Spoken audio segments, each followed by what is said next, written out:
Hello, everyone. Good morning, good afternoon, good evening. It is our great honor to welcome you all to the new format of Decentralized for this year, named Decentralized Learning Series. This year, Decentralized has been adapted to the global situation, taking the form of a series of virtual events. The common theme of those events is learning. And today, we are delighted to launch this series of events, having more than 1,000 registrants from over 100 countries. Today's event consists of two parts: opening remarks and discussion, followed by a workshop on the Ripple X platform. I would like to invite the distinguished speakers of the first part. Our own CEO at the University of Nicosia, Mr. Antonis Polemitis, and Dr. Scott Stornetta, Chief Scientist at Eugen Partners. Antonis, Scott, the virtual floor is yours.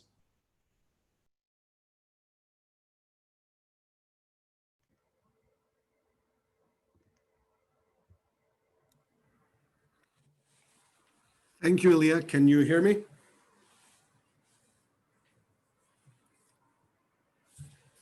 Ilya and Scott, can you hear me okay? I can hear you fine. Are you able to hear me? Yes, I can hear you too. Well, first of all, I would like to welcome everyone who has joined. As Ilya said, we had over 1,000 pre-registrations. There's 274 people live as we speak now, and I think others will join and some will see it later. And I've been seeing the chat of everyone, some of them chatting only to the panelists and some to the panelists of the attendees. And it looks like we have people from all over the world. And this is very exciting. I am sad that we're not having decentralized in person this year for the first time in 4 years, but it was unavoidable given the situation with COVID. But I am happy that at least we get to see some of our friends and our community here in these virtual events, of which this is the first one, and we will do them throughout the course of the year until hopefully next fall we're in a position to get everyone together again in person. So this series is kicking off to a great start. We have Dr. Scott Stornetta today, who is both a very distinguished figure in the field of blockchain and broadly a friend of the University of Nicosia and of Decentralized. And so I couldn't be more happy to start the series with him. I'll give a little bit of background for those who haven't seen Scott speak before or weren't at one of the prior series. Many people consider that Scott is one of the founding fathers of blockchain. He had written a paper with his co-author, Dr. Stuart Haber, at Bell Communication Research, and that paper constitutes nearly half the citations in the Bitcoin white paper, which is kind of amazing, right? Because that's where it's probably the most famous paper in this field, and half the citations in that paper come from Scott's work. Now, when he left Belcore, he was the assistant general manager of the Mathematics and Computer Science Laboratory, which had 125 people. And he's currently a partner and the chief scientist at Eugen Partners, which is a high technology venture capital firm. I'm going to tell you just briefly his academic history because it's absurd, with all due respect to Scott. He has a PhD from Stanford in physics. His dissertation was on the early thesis on neural networks. And before Stanford, he went to MIT, Harvard, and Brigham Young University. I'm not sure I know anyone who has been to Stanford, Harvard, and MIT. But now I do, and everyone else here does. I don't think he has left any elite university untouched. Scott, of course, continues to work in this field. He lectures widely on computer science, and his research is on not just computer science, but its impact on society, its impact on economics in particular in society. And one of the things that you'll see with Scott, it's important for him that these technologies have real world applications, right? It's not just theoretical. So the format of how we're going to structure this hour is the following. Dr. Stornetta will give us some opening remarks. He will touch upon a couple of topics he thinks are important right now in the blockchain field. After he's concluded that, I might ask him some questions, but I'm also going to keep an eye on the chat and the Q&A for your questions. So if we have some great questions coming from the audience, we will work those in because the audience participation would be amazing. So listen carefully to Scott's remarks, and if you have questions, we'd love to filter them in. And then Elias, your job is to tell us when we're out of time, because I have a sense otherwise we'll just go on forever. So Elias gets to pull the plug on the show when the time comes. So with that, I will turn the floor over to Scott. Well, I appreciate that. Again, you listed some universities that I've been associated with, and I'm happy to add the University of Nicosia to that list because we're focused on the future, and your universities rise. And, universities don't rise just because of the whims of economic forces. They rise because of leadership. And I'm going to touch on that in my remarks in a minute to tie them into the blockchain. But I just want to express my appreciation for the staff that work with your leader, Antonis Polemitis, and the great support that he's provided for the whole decentralized thesis and the leadership that he's provided. And again, those aren't empty words for me, because as I was thinking about what I might say as an opening remark or two, I think I could capture it all with a phrase: what a difference a year makes. And I mean that in both a kind of the good news and the bad news story. So a year ago this time, I was in lovely Athens, a beneficiary of having been invited to speak at last year's conference. The weather was wonderful, and there was not a mask in sight.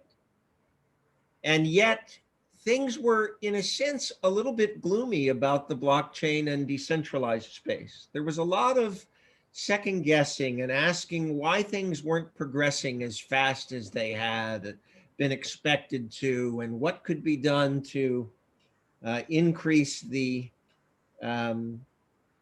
impact that decentralized thinking in general and the blockchain in particular could have. Now, fast forward a year later, instead of being within a view of the Acropolis, I'm here in sort of a large storage closet at a place where I was just giving a lecture, and I needed a private room, so they just put me off here. The sky is cloudy, it's overcast and raining. But when you turn to and of course there's a global pandemic going on. And yet when you turn to the blockchain space, what a difference a year makes again. It could not be sunnier.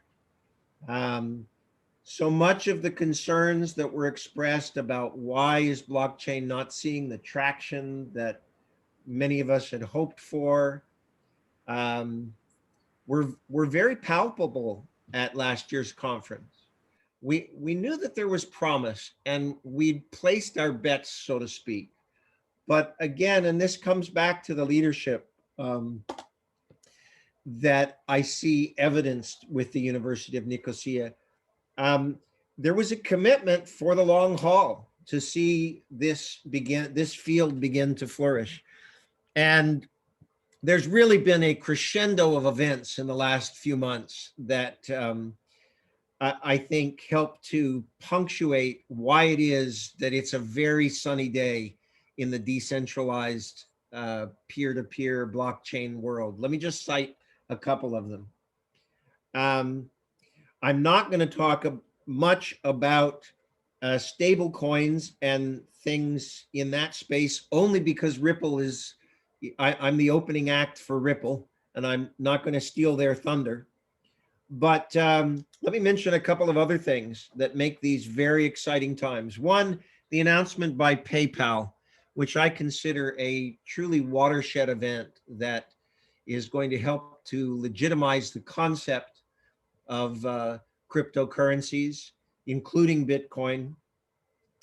And again, I've made it clear that I have a kind of neutral position on the various cryptocurrencies because I think there's plenty of need for innovation and improvement, but am very strong long-term about their potential for really bringing about a more, and this is long-term, mind you, a more egalitarian world, one that is a multipolar balance. And multipolar balance really is key to the decentralization notion. It leads to more peer-to-peer interaction, less hierarchical interaction, and that's just a good thing overall.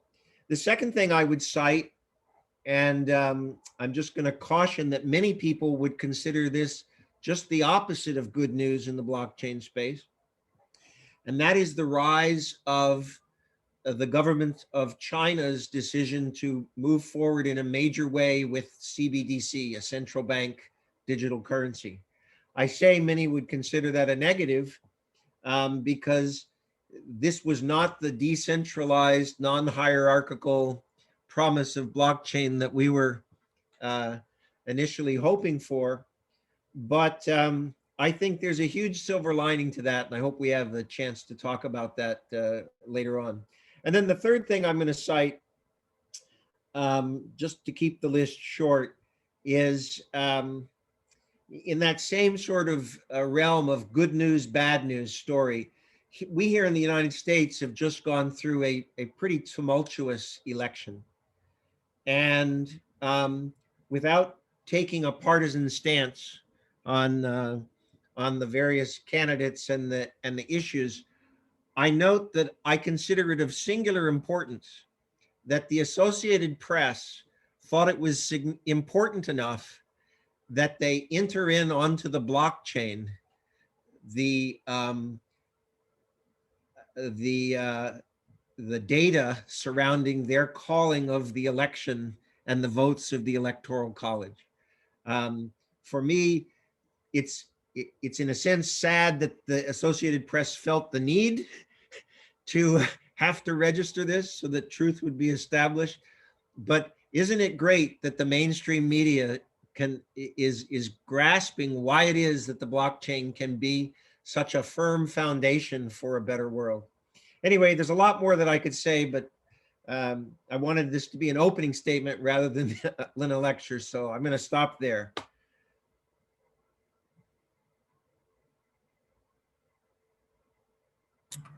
Thank you, Scott. Let's build on the items that you mentioned, okay? Because there are at any point in time multiple political philosophies floating around in the blockchain space that overlap with the technical aspects, right? And I'll try and give you my categorization of them and see how it maps to what your remarks are. There are the, let's say, public decentralized cryptocurrencies that have effectively more or less no point of central control and depends on the current cryptocurrency and so on. And those tend to go with a political philosophy that says their greatest political benefit is that they're free of state control and they're more peer-to-peer and so on, right? Let's call that bucket one. Bucket two, which is one of the examples that you mentioned, is actually, centralized providers who deal in cryptocurrencies, right? So PayPal, as you mentioned, PayPal in many ways was one of the bad guys for the community 5 years ago, right? And for folks who are involved with the cryptocurrency community, there's always this interesting trade-off because you want adoption, you want people to use them. But to date, most of the adoption has come from kind of centralized on-ramps, off-ramps. Coinbase probably being the largest in the United States, and now PayPal, which is much bigger company in general than Coinbase and much broader reach. You have this interesting question of people are going to say, well, okay, on the one hand, it's good, more people will be exposed to Bitcoin, right? But are they going to be exposed to it in a highly centralized context? And is that good, bad, or indifferent, right? So kind of that's the one bucket. Then there's the other bucket of blockchains that are not necessarily fully permissionless.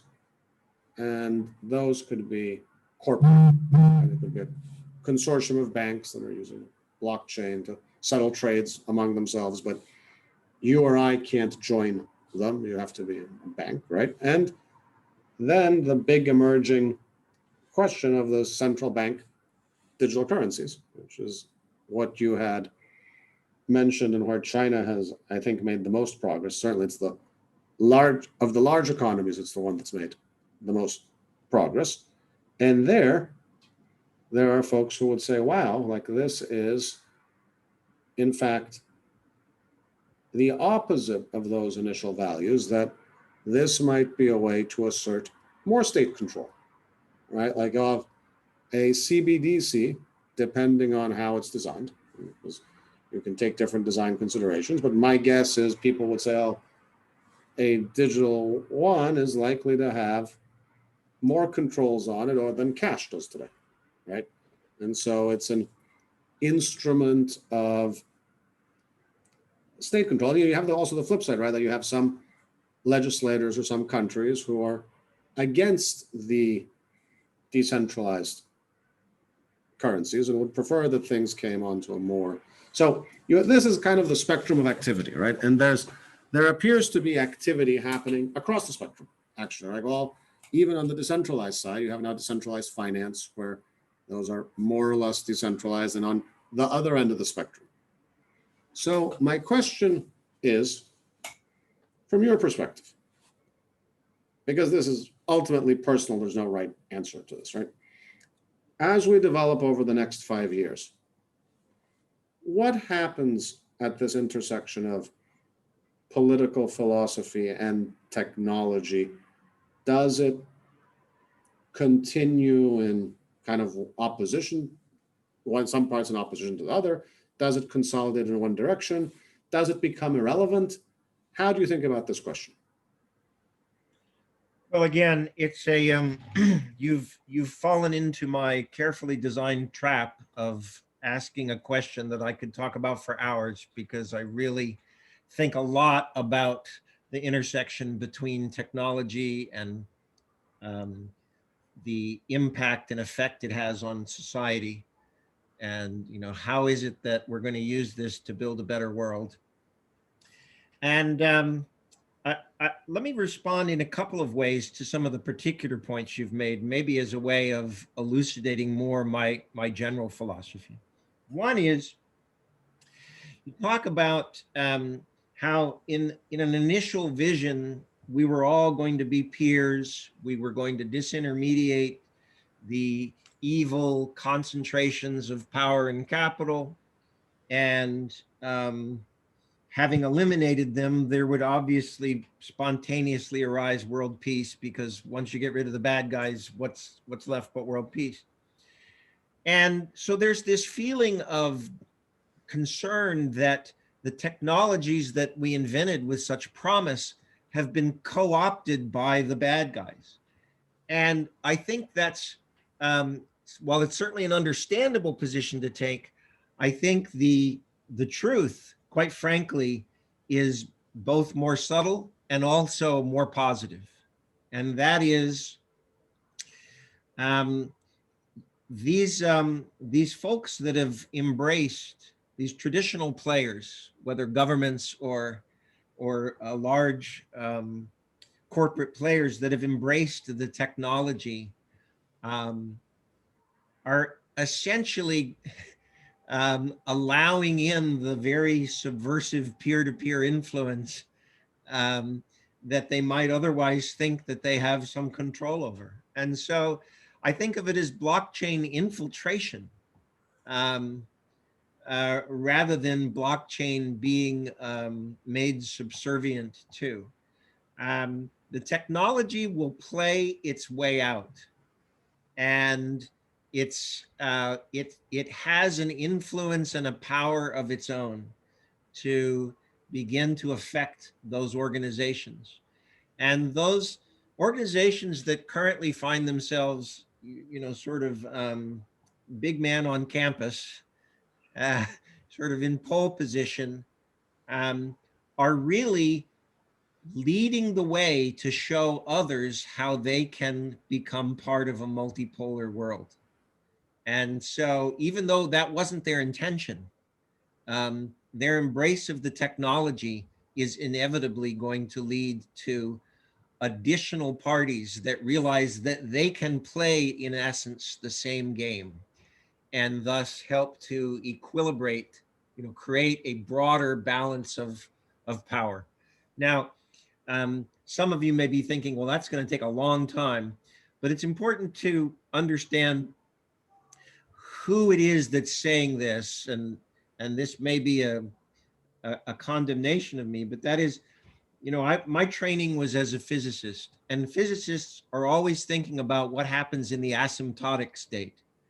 Eventually, how will everything shake out? And so I'm extremely bullish about the move towards more decentralized, peer-to-peer, multipolar world.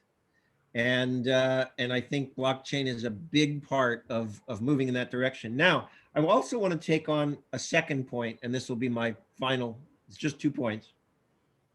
And that is, you talked about effectively the permissioned versus the permissionless, okay?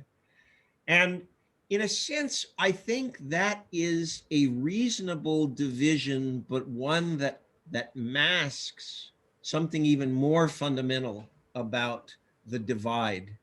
And it really goes to the concept of self-sovereign identity.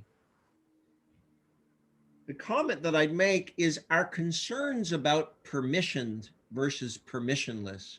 I think when you drill deeper down, are concerns about us not having personal control over our own identities.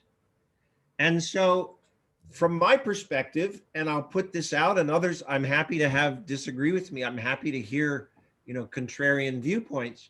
From my perspective, I'm fine if everything ends up being a permission system, so long as it's integrated with self-sovereign identity and my permissions are my own.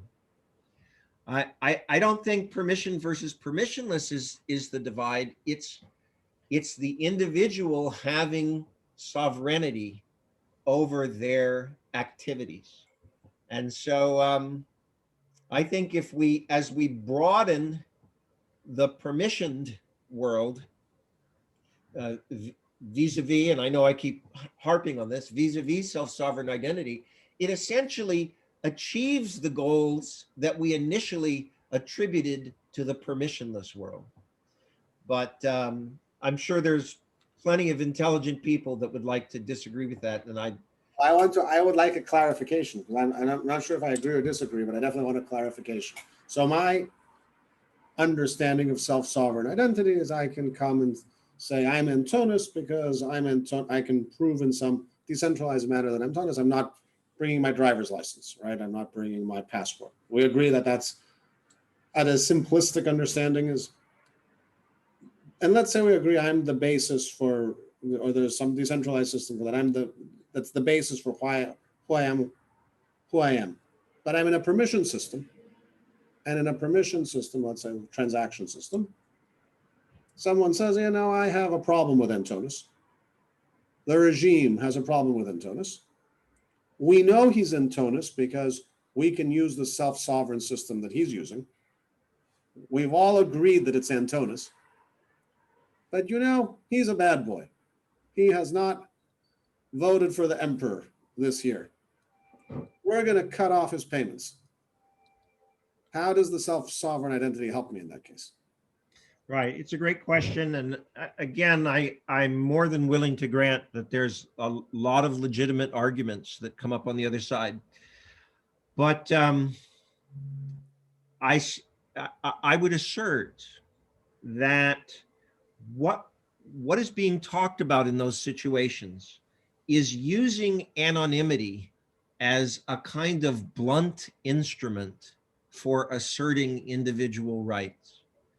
And while in some cases it may be the only recourse, I think there is a longer term argument to be made that the control of one's data rather than anonymity, okay, allows us to construct systems that gradually will overwhelm those attempts to provide selective access in a punitive way.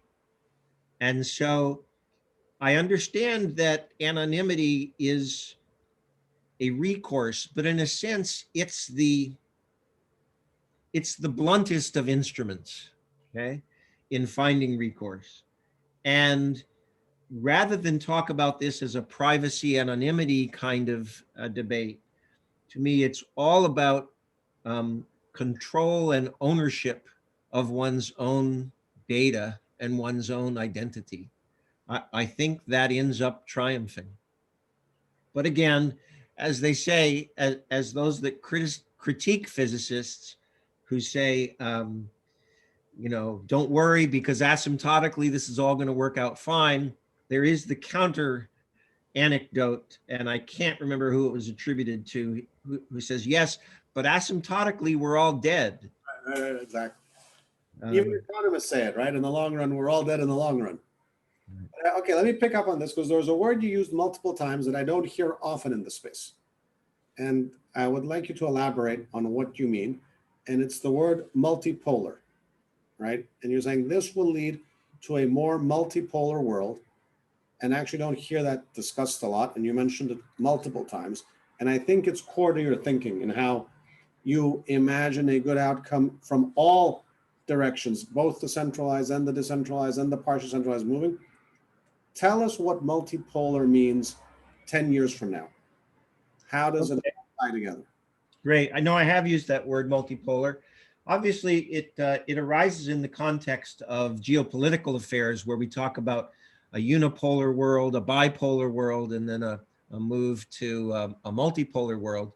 But perhaps a better phrase that I should have used, rather than drawing on the nation state world for my example, is peer-to-peer. Because to me, multipolar just is a big guy's word for the little guy's peer-to-peer. You know, obviously I can't answer definitively for theories of history, but I know that, for example, there are many historians, particularly historians of technology and economics, who cite the multipolar world of Europe in the 17th and 18th centuries, namely not one dominant entity, but the fact that power was roughly divided amongst multiple parties as being the absolute foundation for what created such an outpouring of economic growth and technological innovation. And it's that sort of peer-to-peer effect that I think creates so much value and so much respect for the individual that I just see it as a net positive, a net good. And so anything we can do to move towards a less people on top and people on the bottom world, and rather one that is more peer-to-peer, with mutual respect, I just think that that helps us win on so many fronts. And so for me, multipolar and peer-to-peer are really trying to say the same sort of thing. And now I have to apologize, but I'll keep it short and note that in passing, my own recent research and projects go very much to ways that we can apply the peer-to-peer, the value creation of peer-to-peer in improving societies. And I'm not going to talk about that today. I got to give a plug a month ago for 3 of the projects that I'm working on that enable that peer-to-peering, and I spoke at some length about one of them. But that's what I mean by multipolar. Got it. It's like a fractal form of decentralization, and Yeah. there's a lot of discussion about that, including in kind of non-blockchain versions. You see it, like Balaji Srinivasan speaks about this a lot, and you hear, can you form a city? Will you see effectively city states? Kind of right, because it's fractal. Decentralization is not either you're a unitary one state to rule them all, or it's every single individual working by themselves. It happens at different levels. And so broadly, by the way, I agree with that. I think the technology, it's a little bit like the medium is the message. The technology allows you to do things more decentralized than you did before. That's why the whole thing is called decentralized. Right? We're in the decentralized learning series.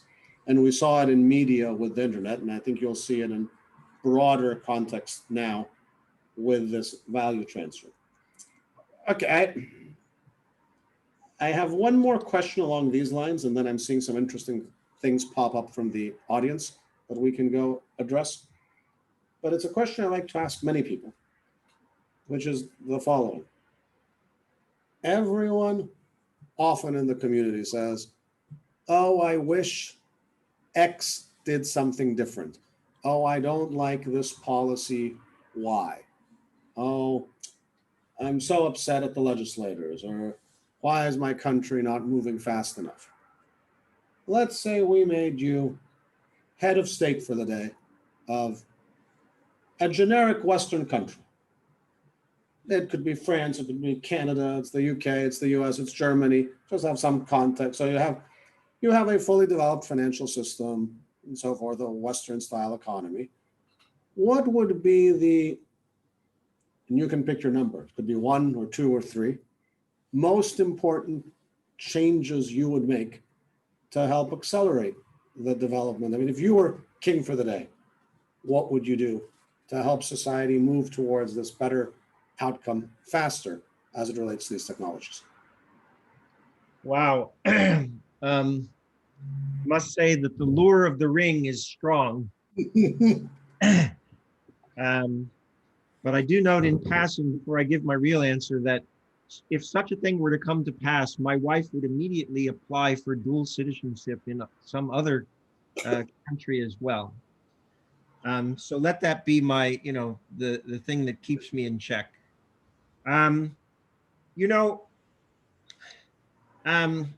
Let me just say a word about what it means to be poor. And I apologize for starting out in such a philosophical way, but I will try to get to something quite concrete. In my mind, to be poor means that almost no matter what you do not have access to the real collective riches that the surrounding society enjoys. And so, a key to eliminating poverty is not to have equal outcomes, but to greatly improve the quality of opportunity. And I think this can happen in some very natural ways. And I'd like to talk about the relationship between the open source software movement and the benefits that blockchain confers. And then I'll close with my policy action, having offered that perspective. Part of the great benefit of the open source software movement is that suddenly work that heretofore could only be done inside the largest, best funded corporations. The ability to innovate was now opened to a much larger class of people because there was a common pool of goods that everyone suddenly had access to that heretofore had been so expensive it was prohibitive for people that wanted to innovate on top of that to get into the game. And I think the decentralized and blockchain efforts haven't fully grasped how similar they are to the benefits that the open source software movement brings. Okay. And what's changing is that instead of the software being open source and available from a GitHub repository, is that we're making a shared data set, a shared amongst an ecosystem set of data is now becomes part of that bountiful commons and allows a much larger group of people to gain access to that and innovate on top of it. And so finally coming back to the king for the day, to me, the general thrust of my policies would be to create more of those common goods that don't provide, a fish for a day, but give everyone access to fishing rods so that they can, learn to fish for themselves. And that would be the thrust of things. Obviously, it would have implications for the banking industry, financial services, a whole host of very specific areas, but it would be trying to pool those common goods and make them more accessible for those that had heretofore been shut out, so that they can create collective wealth for the society. And I think with the ability to create wealth, with the economic power, naturally follows the improvement in human rights. And I think a whole host of good things follow. So I think that's a great answer. Okay, I'm going to shift gears a little bit. We have some questions.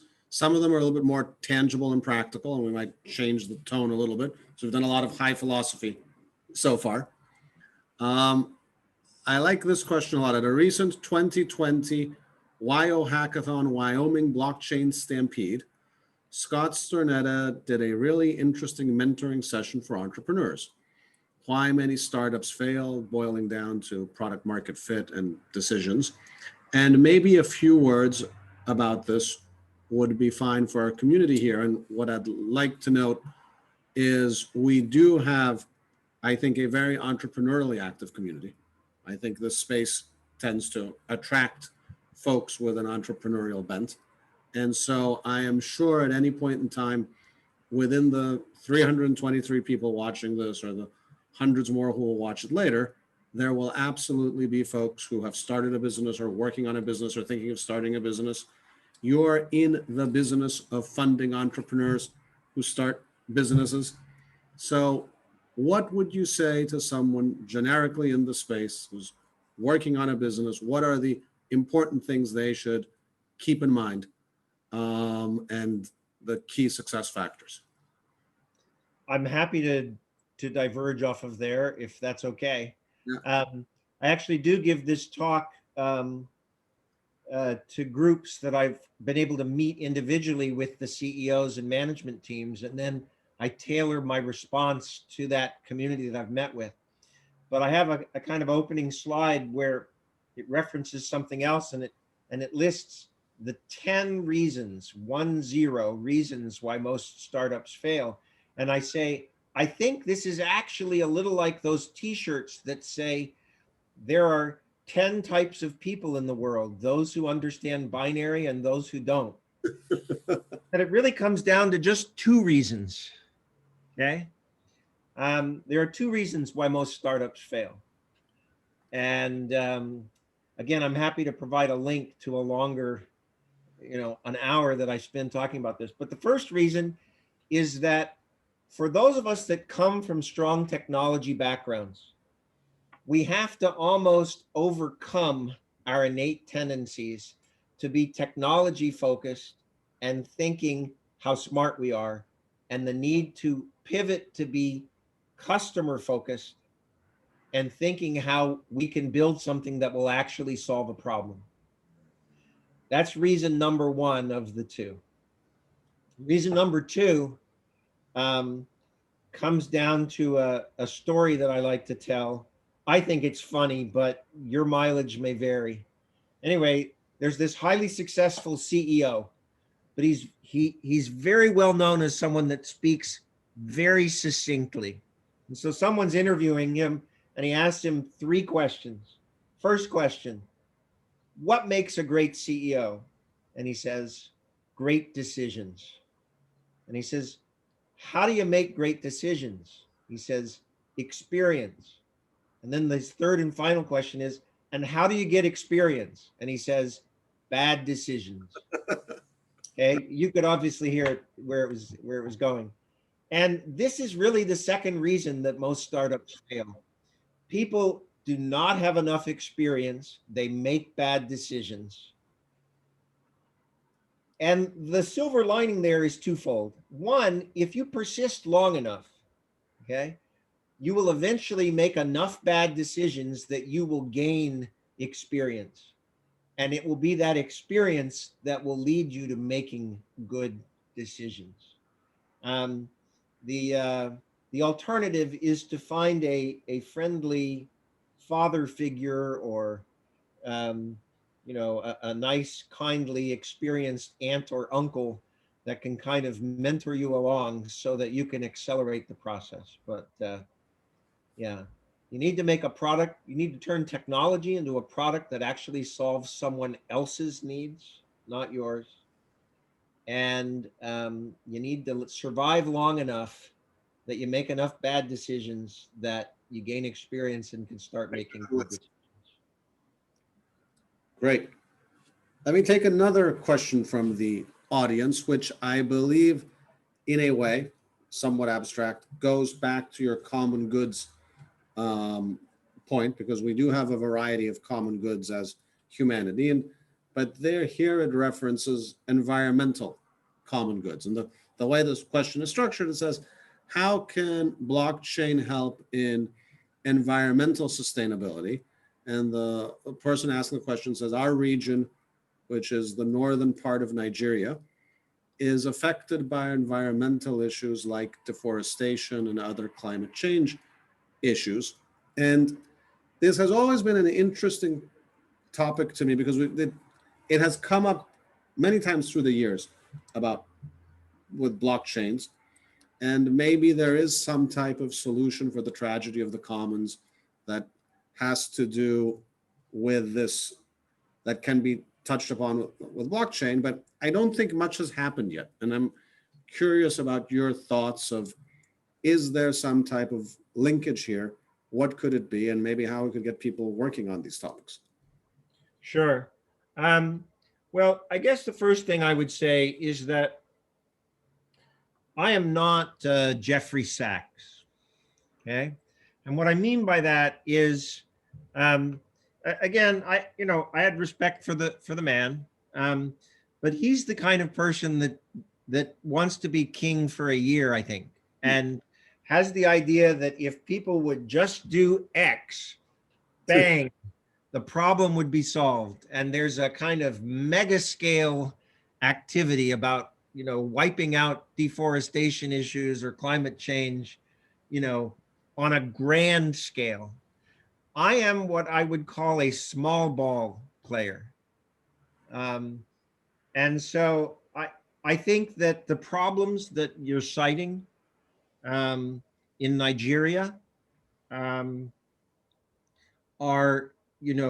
very large. And it's obviously not just Nigeria. We could talk about sub-Saharan Africa. We could talk about parts of Southeast Asia. We could talk about areas in Latin America. And the problems are very real and very persistent. And so in my small ball way, I don't aim to conquer them all with a single stroke. But what I do say is that transparency goes a long way to leveling the playing field.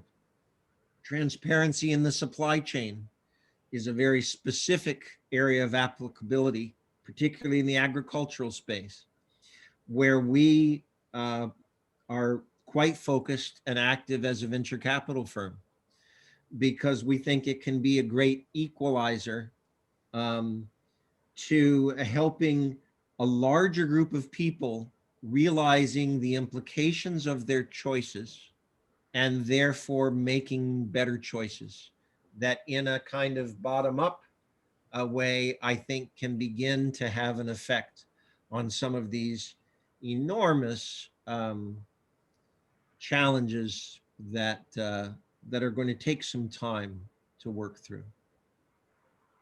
Okay. I think that's a fair answer, I think. All right, I'm going to another audience question, which is, and well, it's a tough question. I don't know that the question says, well, thanks you for joining, and that's wonderful. And then the question says, what your view is about will there be, and what a digital euro might look like in the near future. Do you think that's in the cards, first of all, right? We know what's happening in China. And let me broaden the question, right? Can we imagine a CBDC in the US and Europe? I mean, the major currency pair in the world remains the US dollar and the euro. How do you see the state of play there now? What do you think the evolution is going to be? And I'll add my question. Do you think there will be design decisions that are different than the decisions made in China? All right, let me take the last part and work backwards. Yes, I definitely think there'll be design decisions that will be different. Okay. I think we're going to see move to CBDCs in Europe more quickly than the United States. And as a United States citizen, I regret that. But I think, again, it doesn't have to be a bad thing that these currencies are innovating, okay? For one, if they fail to innovate, those that can innovate are going to push them to the side. And maybe that's not in 5 years, but I certainly see it in 20 years, okay? The second thing that I think is interesting, because I've seen a couple of comments come up about the banks and wishing we could, the banks as bad guys and wishing we could get rid of the banks. One of the most ironic things to me about CBDCs is that the banks, who have long counted on the central banks as being their eternal allies, could in fact suddenly become their most active competitors. And while these banks have been sort of worrying about the barbarians at the gates with Bitcoin, it could be that their most trusted ally ends up being their biggest competition. And I think there's a kind of, and I don't mean this in a mean-spirited way, but I think there's a kind of delicious irony there with the growth of CBDCs. The other thing, though, that I want to say, and this is something that I feel very strongly about, is that there are plenty of ways to redefine money, so that it's not just a question as to whether it's a currency controlled by a central bank or a currency controlled by something else. There's ways to innovate what a currency is and the use of money in the system. One of my favorite small ball situations is something called Sardex, which is something that coexists with the euro in Sardinia, and where they have tweaked the concept of a complementary currency so that it enables more local community growth and redefines the merchants and the customers as essentially taking on some of the roles that banks have heretofore had an almost exclusive monopoly. Now, that's just a teaser, no time to elaborate on it. But what's inspirational about it is, rather than simply try to create their own currency, just like the other currency, but under their control and not someone else's, they've asked themselves, what could currencies become? When we were at Belcor, we often used, in trying to think of how to sort of invent the future, and this is as good a comment for me to close on as any, is that you don't try to make a digital version of the existing whatever. Instead, you ask, what does the existing thing dream it could be? What does it wish it could be? You know, a kind of money plus plus, if you will, for those of you that have a technical background. And that's what the promise of this move towards CBDCs and other stable currencies is. What does money wish it could be? You know, what is it that we will look back on and say, before we finally discovered what money really could be, we had proto money that everyone used. And it seems like just such a crude version of what we have now. And that's the way you have to turn things upside down to innovate. What does money wish it could be? Look, I think that is a great closing comment. I think it's very, very true. I think we see it in all technology transitions that the first version of the new thing is the old thing done as the new thing. So some of the first TV shows were basically radio shows with a camera in front of them. A lot of the early internet work was, it's a newspaper, but on the web. It's a magazine, but on the web. And in some ways, part of what needs to happen isn't even necessarily a technical piece, it's a shift in perception. And for me, one of my favorite examples on this is Airbnb, where, yes, it requires some technology, like it's a website basically, and sure, a mobile application, but it's not like highly advanced technology. What it requires is a shift to say that if you invite a bunch of strangers to sleep in your house, not everyone's going to get murdered and die, right? Which is kind of what anyone above a certain age, and unfortunately I'm above that age, when I first heard of B&B, I was like, okay, we're all going to die, right? I mean, this can't possibly work. And it wasn't that there was anything in the technology stack that allowed Airbnb to happen and couldn't have happened 5 years earlier. It was that no one could see the social aspect differently. And it's part of one of the advice, and I'll close with this, I always give to the community. I am extremely bullish on the younger people in the community, not because of any technical reason, because I grew up in a world of centralized ledgers. Just like I couldn't see Airbnb until it was obvious that Airbnb happened. I certainly wouldn't have thought of Airbnb. There must be thousands of untapped design spaces that we, the people in positions of authority, don't see. They're there, they're waiting to be uncovered.